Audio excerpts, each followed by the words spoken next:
नमस्कार, मैं आर्किटेक्ट देवेश ननवाल। आज हम बात करने जा रहे हैं कि फाउंडेशन नॉर्मली फाउंडेशन किस टाइप की हमें डालनी चाहिए, या अगर हम बात करें तो स्ट्रक्चर कितने टाइप के होते हैं। जैसे आजकल हम लोग जनरली देखते हैं कि हमें कुछ पता नहीं लोड बेयरिंग क्या होता है, फ्रेम स्ट्रक्चर क्या होता है, मतलब वट एवर किस टाइप के स्ट्रक्चर होते हैं।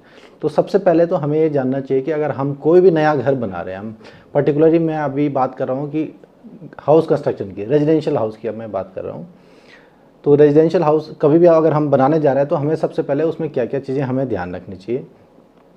फर्स्ट ऑफ ऑल हमें तो ये ध्यान रखनी चाहिए कि हम किस टाइप का घर बनाने चाह रहे हैं, क्योंकि जो स्ट्रक्चर होते हैं, हमारा बिल्डिंग जो होती है जनरली दो टाइप से बनती है। अगर हम उसके बात करें कि एक होता है लोड बियरिंग स्ट्रक्चर और दूसरा होता है फ्रेम स्ट्रक्चर। जितने भी जैसे ट्रेडिशनल जो भी अगर घर बनते थे तो वो सारे बनते थे हमारे लोड बियरिंग स्ट्रक्चर। जैसे आप लोगों ने देखा होगा पहले बहुत चौड़ी चौड़ी दीवारें बनती थी, 2-2 फीट की, 2.5 फीट की वॉल बनती थी, और उसके ऊपर फिर छत डाल के हम 1 या 2 मंजिल बनाते थे, ये मैक्सिमम 3 मंजिल बनाते थे। अगर हम लोड बियरिंग स्ट्रक्चर की बात करें तो लोड बियरिंग स्ट्रक्चर नॉर्मली इसलिए हम घर में प्रेफर करते हैं क्योंकि उसमें बहुत बड़े बड़े स्पैन नहीं होते हैं, मतलब बहुत बड़े कमरे नहीं होते हैं। अगर हम कमर्शियल की बात करें तो उसमें बहुत बड़े बड़े स्पैन होते हैं, 3 मीटर का, 6 मीटर का, 8 मीटर, 10 मीटर, तो वहाँ पे हम लोड बियरिंग की बात नहीं कर सकते हैं। तो इसीलिए मैं पर्टिकुलर बात कर रहा हूँ कि घर, जब आप घर बनाते हैं तो घर बनाने के लिए हमें, जैसे मैंने बताया, सबसे पहले हमें ये डिसाइड करना बहुत ज़रूरी है कि आप लोड बियरिंग बना रहे हैं या फ्रेम स्ट्रक्चर बना रहे हैं। क्योंकि जनरली हम आजकल मैं देख रहा हूँ कि 90% चाहे एंड यूज़र है या कोई कॉन्ट्रैक्टर है या बिल्डर है, हम लोग क्या कर रहे हैं, एक शॉर्टकट मार दे रहे हैं कि हमारा तुरंत घर बन जाए। तो हम लोग लोड बियरिंग और फ्रेम स्ट्रक्चर को आपस में मिक्स करके फटाफट घर बना दे रहे हैं। तो ये बिल्कुल भी नहीं होना चाहिए। तो उसके लिए आपको ये जानना बहुत ज़रूरी है कि लोड बियरिंग क्या होता है, फ्रेम स्ट्रक्चर क्या होता है। तो जैसे मैंने बात करी कि लोड बियरिंग स्ट्रक्चर जिसमें सारा का सारा घर का लोड जो है दीवार और कॉलम के सहारे ज़मीन में ट्रांसफ़र होता है, तो ये तो हो गया लोड बियरिंग स्ट्रक्चर। और फ्रेम स्ट्रक्चर होता है कि सारा का सारा लोड आपका कॉलम के थ्रू आपका ग्राउंड में ट्रांसफ़र होता है। बट आजकल हम लोग क्या कर रहे हैं कि बनाते तो हम लोड बेयरिंग स्ट्रक्चर है, बट उस लोड बेयरिंग स्ट्रक्चर में हम लोग क्या कर रहे हैं, फ्रेम स्ट्रक्चर को फिट कर दे रहे हैं। अब आप बोलेंगे कैसे फिट कर दे रहे हैं। जैसे मैंने अभी बहुत सारे, अगर आप इसमें फ़ोटो में देखेंगे, ये लोड बेयरिंग स्ट्रक्चर है। तो इसमें हम क्या करते हैं, फ्रेम स्ट्रक्चर की जैसे हम बात करेंगे, फ्रेम स्ट्रक्चर जनरली अगर हम उसका कॉलम की साइज़ की बात करें तो उसमें नॉर्मली जो कॉलम होने चाहिए एज पर स्टैंडर्ड मिनिमम होते हैं 8x8 या 10x10 या 7x7 के, उसकी फुटिंग साइज़ होता है। और उसके अगर साइज़ भी देखें, कॉलम का साइज़ कम से कम 12 इंच बाई 18 इंच का या 1 फीट बाई 2 फीट का। और जो सरिये भी आते हैं उसमें कम से कम 16 का, 20 का, इतने mm के सरिये उसमें आते हैं। और ऐसे नहीं कि 2 सरिया आएगा या 4 सरिया आ जाए, कम से कम 8 या 10 सरिया आते हैं फ्रेम स्ट्रक्चर में। बट हम लोग क्या करते हैं कि लोड बेयरिंग, हम कोई भी अपना घर बना रहे हैं तो उसमें क्या करेंगे, फ्रेम स्ट्रक्चर सोच के, क्योंकि ठेकेदार जनरली, बहुत अच्छे ठेकेदारों की बात नहीं करूँगा, पर जो जिनको हो सकता है कि थोड़ा सा कम नॉलेज है या जो बिगनर हैं, वो क्या करते हैं कि अरे साहब आपका तो फ्रेम स्ट्रक्चर बना देते हैं।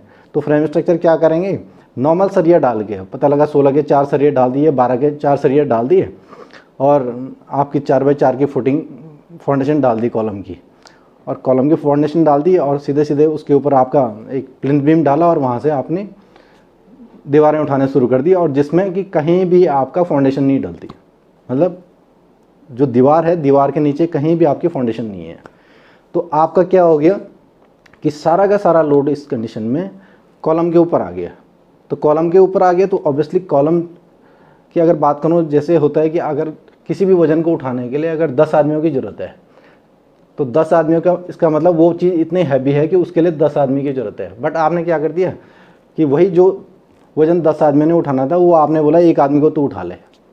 तो एक आदमी अगर 10 आदमियों का वजन उठाना होगा, वो कितनी देर उठा सकता है, 1 घंटा, 2 घंटा, 3 घंटा। पर जैसे धीरे धीरे धीरे हम उसमें वजन बढ़ाते जाएंगे, एक टाइम ऐसा आएगा कि वो अपना गिर जाएगा वो। तो सेम वैसे ही आपके बिल्डिंग के साथ साथ है कि आप इस नॉर्मल कॉलम को लोड बेयरिंग स्ट्रक्चर में मत घुसाइए। अदरवाइज नहीं तो क्या होगा कि अगर आपने इतना हल्का कॉलम बना दिया तो एक मंजिल तक तो हो सकता है कि आपकी बिल्डिंग पे बहुत ज़्यादा फ़र्क नहीं पड़ेगा, पर जैसे आप दूसरी मंजिल बनाते जाओगे उस पर लोड और बढ़ता रहेगा। फिर पता लगा आपने कभी फिर तीसरी मंजिल बनाने की सोची, उस पर और लोड बढ़ेगा, तो आपके, क्योंकि आपने फाउंडेशन तो कहीं डाली नहीं, आपका सारा का सारा लोड आ रहा है कॉलम के ऊपर, तो वो कॉलम उतने उस लायक नहीं है कि इतना लोड झेल सके। तो एक ना एक दिन पता लगा थोड़ा भी अगर भूकंप का झटका आया तो वो बिल्डिंग आपकी वहीं ख़त्म होगी। और बिल्डिंग ख़त्म हो गई ऑब्वियसली, अगर कोई भी उसके अंदर रह रहा है, जो भी बंदा है, तो आप लगा लो उसके, वो भी वहीं ख़त्म। तो ये काम बिल्कुल भी मत करिए।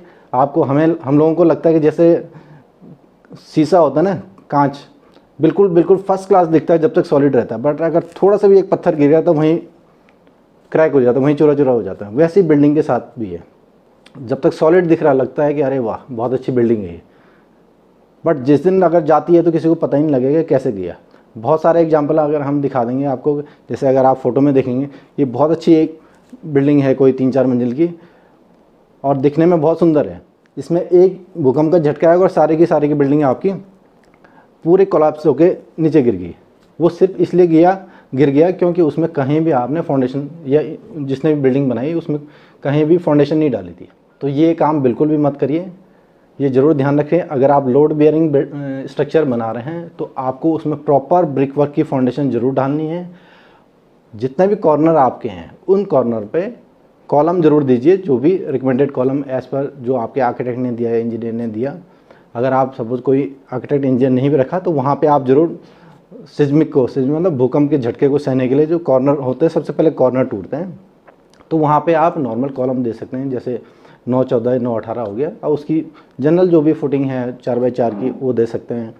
जैसे अगर मैं देहरादून की बात करूँ तो मिनिमम जो भी आपके अगर लोड बेयरिंग स्ट्रक्चर आप बना रहे हैं तो उसमें मिनिमम लगभग 3x3 की फाउंडेशन तो ज़रूर डाल दिए अगर आप ब्रिक की लगा रहे हो।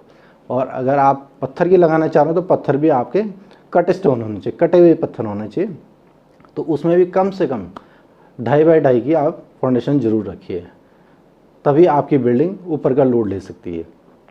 एक ये, अदरवाइज़ अगर आप फ्रेम स्ट्रक्चर की बात करें तो उस कंडीशन में आपका ये जुगाड़ बनते ही बिल्कुल नहीं चलेगा। तो उसमें प्रॉपर आपको स्ट्रक्चर इंजीनियर से डिज़ाइन करवा के जो कॉलम का साइज आ रहा है, जो उसमें सरिया मांगता है, जो उसकी फुटिंग का साइज है, वो प्रॉपर फॉलो करना पड़ेगा आपको।